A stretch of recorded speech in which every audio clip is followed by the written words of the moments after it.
بسم اللہ الرحمن الرحیم۔ شروع اللہ تعالیٰ کے نام سے جو بڑا مہربان نہایت رحم کرنے والا ہے۔ ناظرین، عراق میں 2 صحابہ اکرام کی قبر کو جب کھولا گیا، اس میں جو منظر نکلا اس نے لاکھوں لوگوں کو حیران کر دیا۔ ناظرین، یہ واقعہ سن 1932 میں عراق میں پیش آیا، جب عراق میں شاہ فیصل اول کی حکمرانی تھی۔ ایک رات حضرت حذیفہ بن یمان رضی اللہ تعالیٰ عنہ شاہ فیصل کے خواب میں تشریف لائے اور کہا، ہم رسول اللہ صلی اللہ علیہ وسلم کے 2 صحابی دریائے دجلہ کے کنارے ہیں۔ دریا کا رخ تبدیل ہو رہا ہے اور پانی ہماری طرف تیزی سے آ رہا ہے۔ حذیفہ بن یمان رضی اللہ تعالیٰ عنہ کی قبر میں پانی آ چکا ہے، جبکہ جابر بن عبداللہ رضی اللہ تعالیٰ عنہ کی قبر بھی نم ہو چکی ہے۔ ہمیں یہاں سے نکال کر کسی محفوظ جگہ منتقل کر دیا جائے۔ شاہ عراق نے جب یہ خواب دیکھا تو اس نے ارادہ کیا کہ اس کا ذکر صبح مفتی اعظم سے کرے گا، لیکن مصروفیات زیادہ ہونے کی وجہ سے وہ اس کے اوپر توجہ نہ دے سکا۔ پھر اس نے اگلی رات یہی خواب دیکھا، لیکن اس نے پھر بھی توجہ نہیں دی۔ تیسری رات وہ خواب عراق کے مفتی اعظم کو دکھائی دیا۔ انہوں نے اسی وقت وزیر اعظم کو ساتھ لیا اور بادشاہ کی خدمت میں پہنچ گئے۔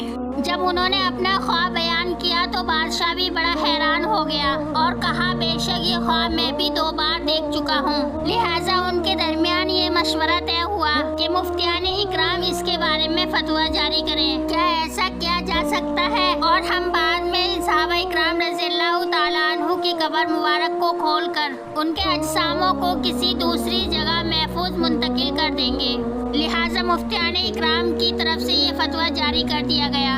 اخباروں میں بھی یہ خبر چھپوا دی گئی تاکہ عوام کو بھی معلوم ہو جائے، اور یہ اعلان کر دیا گیا 9 ذی الحجہ کو قبر مبارک کی منتقل کا فریضہ سر انجام دیا جائے گا، مگر حجاج اکرام کی درخواست پر تاریخ 10 ذی الحجہ مقرر کی گئی تاکہ حج سے فارغ ہونے والے لوگ بھی اس اہم موقع پر پہنچ سکیں۔ ناظرین، پھر وہ مقدس دن بھی آ چکا جب بغداد شہر کی گلیاں لوگوں سے بھر گئیں۔ دور و نزدیک سے آنے والے لوگ منتظر تھے کہ کب یہ فریضہ سر انجام دیا جائے گا۔ نماز ظہر کے بعد ہزاروں لوگوں کی موجودگی میں دونوں صحابہ اکرام رضی اللہ تعالیٰ عنہ کی قبر مبارک کو جب کھولا گیا تو واقعی ان میں پانی آ چکا تھا، لیکن ہر دیکھنے والے نے جو منظر دیکھا وہ ناقابل بیان ہے۔ یہ ایک معجزے سے کم نہ تھا۔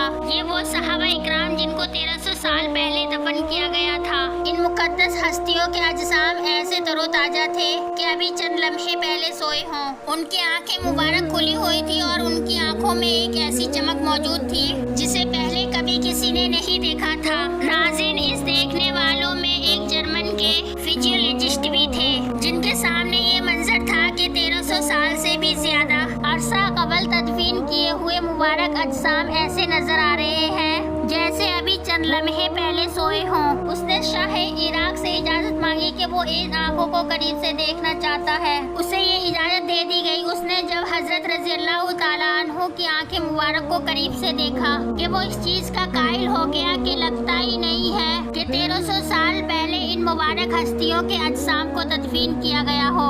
یہ منظر دیکھ کر اس نے فوراً کلمہ شہادت پڑھا اور دین اسلام میں داخل ہو گیا۔ اس معجزے کو دیکھ کر ناظرین کثیر تعداد میں لوگوں نے اسلام قبول کیا اور دریائے دجلہ کے کنارے سے دونوں صحابہ اکرام رضی اللہ تعالیٰ عنہ کی قبر مبارک کو حضرت سلمان فارسی رضی اللہ تعالیٰ عنہ کی مزار کے قریب منتقل کر دیا گیا، جو کہ اس وقت بغداد شہر سے 30 میل کے فاصلے پر موجود ہے۔ امید کرتے ہیں کہ یہ معلومات بھری ویڈیو آپ کو ضرور پسند آئی ہوگی۔